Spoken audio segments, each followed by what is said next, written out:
Avis vascular centre మన దేశంలోనే the best varicose vein hospital.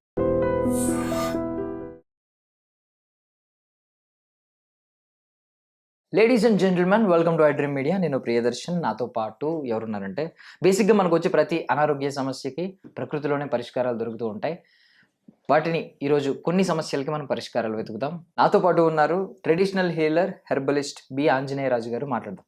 Sir నమస్తే. నమస్కారం అండి. బాగున్నారా సార్? బాగున్నానండి. సో బేసికల్లీ వచ్చేది శీతాకాలం. మన తరతరాలుగా చూస్తుంది శీతాకాలం అనగానే ముక్కులోంచి ఇలా జారుతూ ఉంటది, చిన్నపిల్లల నుంచి పెద్దవాళ్ళ వరకు. ఇదంతా ఓకే, బట్ ఇప్పటి వరకు లంగ్ హెల్త్ గురించి ఎవరో పెద్ద పట్టించుకునే వాళ్ళం కాదు సార్. స్మోకర్స్ అయితే వాళ్ళ లంగ్స్ ఎప్పుడొకప్పుడు పాడవుతాయి, వాళ్ళకి త్వరగా ఏదో ఒక ఇష్యూ అవుతుందని అనుకునేవాళ్ళం. బట్ ఈ కోవిడ్ తర్వాత ప్రతి ఒక్కరు లంగ్స్ మీద ఫోకస్ చేయడం మొదలు పెట్టారు. అంటే ప్రతి ఒక్కరికి బ్రీతింగ్ కరెక్ట్ గా అందుతుందా లేదా, మన లంగ్స్ బాగానే ఉన్నాయా లేదా అనే డౌట్ మొదలవుతుంది. అండ్ వచ్చేది కూడా శీతాకాలం. సో ఇది దృష్టిలో పెట్టుకుని మీరు లంగ్స్ హెల్త్ ని కాపాడుకోవడానికి, అంటే లంగ్స్ హెల్తీగా ఉన్నాయా లేదా చెక్ చేసుకోవడానికి ఎలాంటి సలహాలు ఇస్తారు? ఇది ప్రాణ అనేది మన శరీరంలో తిరుగుతుంది. మనం ఆరోగ్యంగా ఉండాలి అంటే లంగ్స్ ఫస్ట్ ఆర్గాన్ అండి. ప్రతి ఆర్గాన్కి ఇంపార్టెన్స్ అనేది ఉంది, కానీ అన్ని ఆర్గాన్స్ని బతికించేది లంగ్స్. మనిషిని బతికించేది కూడా, టోటల్ బాడీని బతికించేది కూడా లంగ్సే. ఊపిరి అంటే ప్రాణ అంటే ఆక్సిజన్. ఈ ప్రాణ అనేది మీరు కాపాడుకోవాలి అంటే మీ లంగ్స్ బాగుండాలి.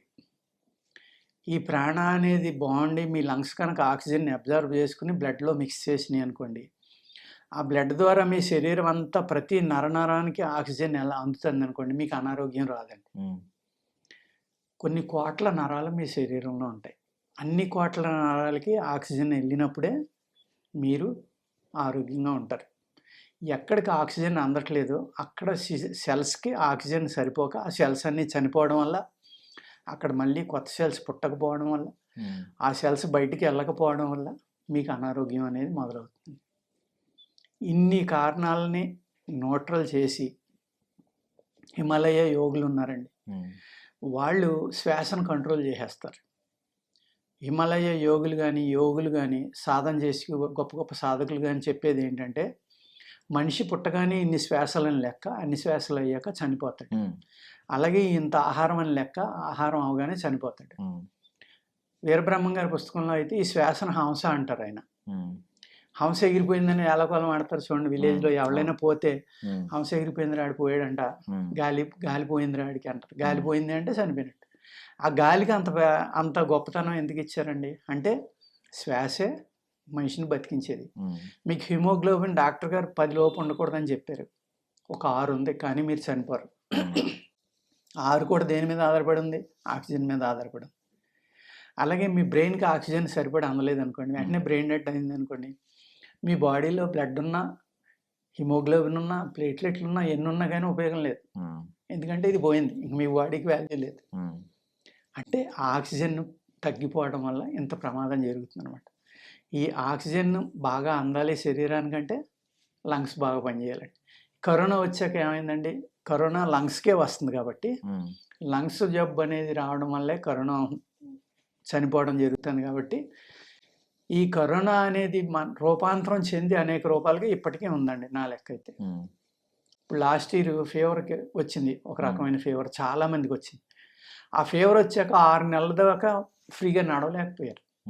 కీళ్ళ నొప్పులు, కాళ్ళ నొప్పులు వచ్చేసి, స్వెల్లింగ్ వచ్చేసి, ఒళ్ళంతా దద్దుర్లు వచ్చేసి, ఎప్పుడూ ఎరగని ఫీవర్ వచ్చింది. ఎప్పుడూ ఎరగని అనేక జబ్బులు వస్తున్నాయి. ఇవన్నీ ఏంటంటే మారిపోయింది, రకరకాలుగా మార్చుకునేది. ఇంకా ఇప్పటికీ ఒకసారి వచ్చింది అది పోదండి.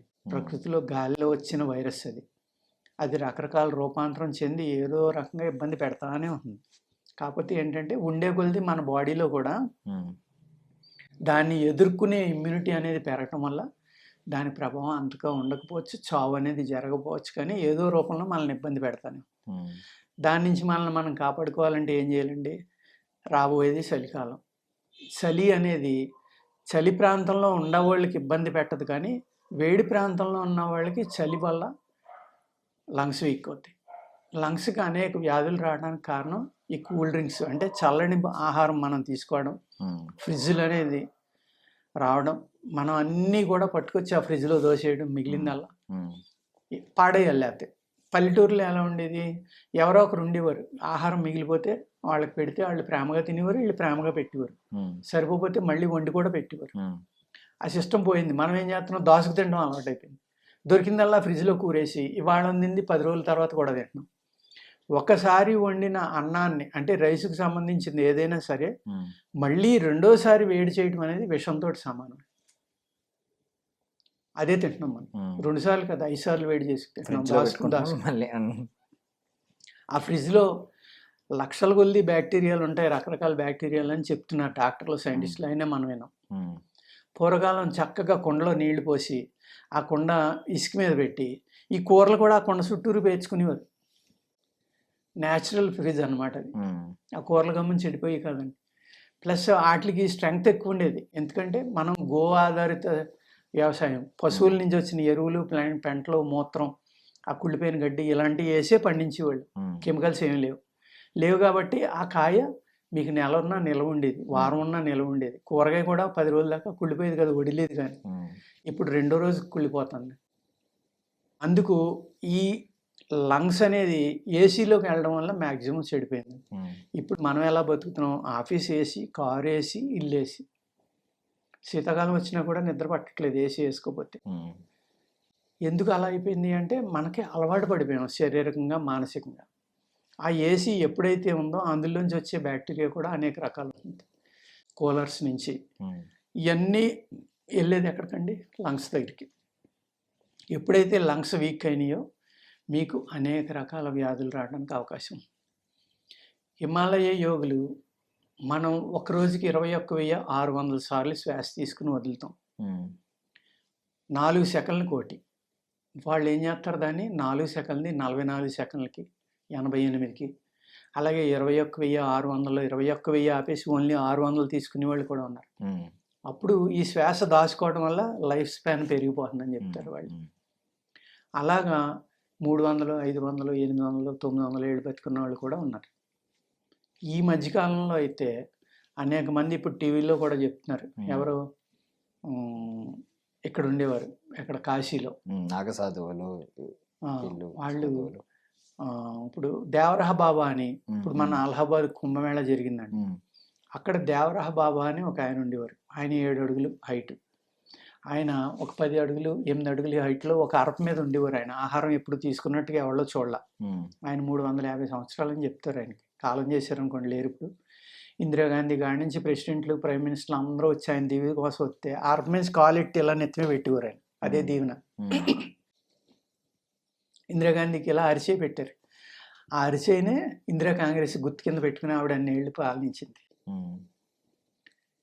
ఇలాగా అనేక మంది యోగులు, సాధువులు 100 సంవత్సరాలు బతికారు అనేది చెప్తారు. వాళ్ళందరూ ఏంటంటే ఈ శ్వాసను కంట్రోల్ చేయటం వల్ల, ఈ శ్వాసను తక్కువ తీసుకోవడం వల్ల, ఈ శ్వాస తీసుకోవడానికి ఎంత ఇంపార్టెంటో, తీసుకోవడం అనేది ఆరోగ్యంగా ఉండటానికి, దాన్ని కంట్రోల్ చేయటం. ఇక్కడ మీరు రివర్స్గా మాట్లాడుతున్నారు, శ్వాస బాగోపోతేనేమో జబ్బులు వస్తాయి, చచ్చిపోతారు అంటున్నారు. శ్వాసను కంట్రోల్ చేస్తే మనిషి ఎలా బతుకుతాడని అతకొచ్చు. వాళ్ళు ఏం చేస్తారంటేనండి, శరీర శుద్ధి చేసుకుని ఆహారం నియమంగా తీసుకుని, ఆహారం తీసుకోవడం అనేది మ్యాక్సిమం తగ్గించేస్తారు. ఎప్పుడైతే మీ మిషన్ పనిచేస్తుందో, మిషన్కి పెట్రోల్ కావాలి. ఆ మిషన్ ఏంటి, మీకు హార్ట్. అప్పుడు దానికి ఆక్సిజన్ కావాలి, ఆహారం కావాలి. రక్తాన్ని పంపు చేయడానికి రక్తం మళ్ళీ పెరుగుతూ ఉండాలి. అదే వీళ్ళు ఏం చేస్తారంటే యోగ సాధన ద్వారా, శ్వాస ద్వారా హార్ట్ బీట్ అనేది కంట్రోల్ చేసేస్తారు. కంట్రోల్ చేసేటోడికి ఏమవుతుంది, మీకు పెట్రోల్ వాడవలసిన పని లేదు కదా, ఆహారం తగ్గిపోతుంది. అప్పుడు శ్వాస కూడా తగ్గిపోతుంది. ఆ విధంగా శ్వాసను రిజర్వ్గా వాడుకోవటం వల్ల లైఫ్ స్పాన్ పెంచుకుని 100 సంవత్సరాలు బతుకుతారనమాట. ఈ శ్వాసలో అన్ని మెరకేసి చేయొచ్చండి. ఆ యోగులు అంటారు, ఇప్పుడు లాహిర్ బాబా, ఈ లాహిర్ బాబాయ్ అంటారు ఏమని, ఈయన మనడు స్వయంగా డాక్టర్. ఈయన రోజు గంగలో స్నానం చేసి వచ్చి అరుగు మీద కూర్చుని వచ్చిన వాళ్ళకి సత్సంగం చెప్తూ ఉంటే, ఆ డాక్టర్ రోజు ఈయన్ని ఏలకోలంగా చూస్తా, వీళ్ళందరూ చేదస్తాం, వీళ్ళందరూ ముసలోళ్ళు, పిచ్చోళ్ళు అన్నట్టుగా నవ్వుతూ వెళ్తూ ఉంటాడు. ఒక రోజున ఆయన ఇటు రమ్మంటే దగ్గరికి వస్తాడు. బాబు నేను బతుకున్నానో లేదో చూడు అంటారు. ఆయన పల్స్ పట్టుకుంటాడు, 20 నిమిషాలైనా దొరకదు. స్టెథోస్కోప్ తోటి చూస్తాడు, 20 నిమిషాలైనా గుండె దొరకదు. మరి మీ సైన్స్ ప్రకారం 20 నిమిషాలు శ్వాస తీసుకోకుండా హార్ట్ పని చేయకపోతే చచ్చిపోయినట్టు కదా, నాకు మరి డెత్ సర్టిఫికేట్ ఇస్తావా అని అడుగుతారు ఆయన. మరి మీరు మాట్లాడుతున్నారు కదా అంటాడు ఆయన. మరి నీ వైద్యశాస్త్ర ప్రకారం చచ్చిపోయినట్టే కదా నేనంటే అప్పుడు అర్థమవుతుంది, ఓహో ఇంత అద్భుతమైన యోగి ఈయన, హార్ట్ బీటు అన్నీ ఆపేశాక కూడా వీళ్ళు మాట్లాడుతూ ఉంటారా, ఇది ఎలాగా అనేది తెలుసుకుని ఆయన కూడా ఈయన దగ్గర సాధనా మార్గం తెలుసుకుని సాధన చేస్తాడు.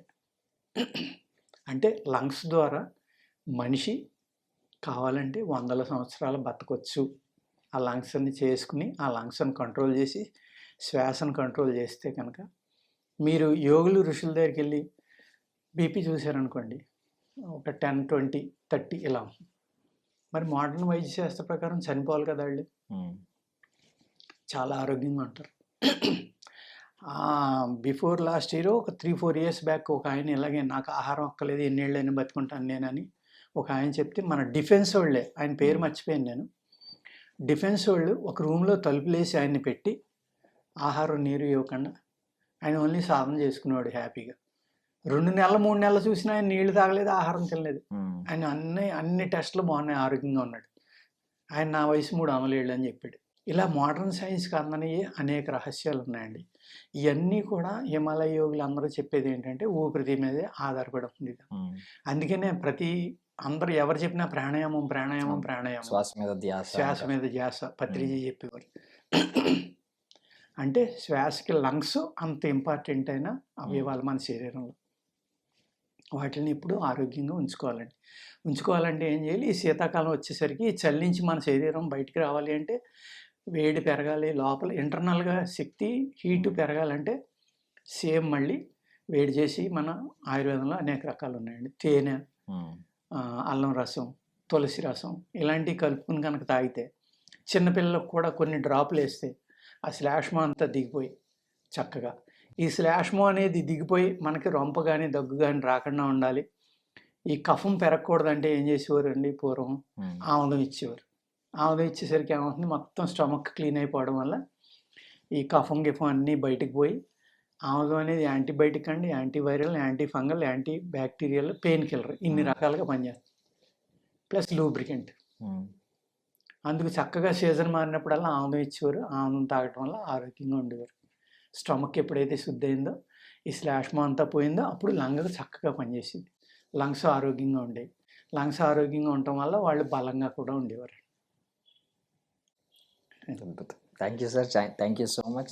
చాలా అద్భుతంగా చెప్పారు. And for more videos, Please subscribe to iDream. Please subscribe to iDream. Please subscribe iDream. And please subscribe to iDream. For more videos, subscribe to iDream. please like, share and subscribe to the channel. Congratulations, iDream. Subscribe to iDream. Subscribe to iDream. So subscribe to iDream Media. iDream team అందరికి huge congratulations. Please subscribe iDream Media. Please subscribe to iDream. Subscribe iDream. Please subscribe to iDream. iDream అంటే నా కళల ఛానల్ను subscribe చేసుకున్న నోరు తిరుగుతలేదు, మీరైతే గంట గుర్తు కొట్టండి. For more such videos, please subscribe to iDream. Subscribe to iDream. Please subscribe to iDream. Please subscribe iDream Media. Please do subscribe to iDream. Please subscribe to iDream Media. For best entertainment and information, please subscribe iDream. And don't forget to subscribe to iDream.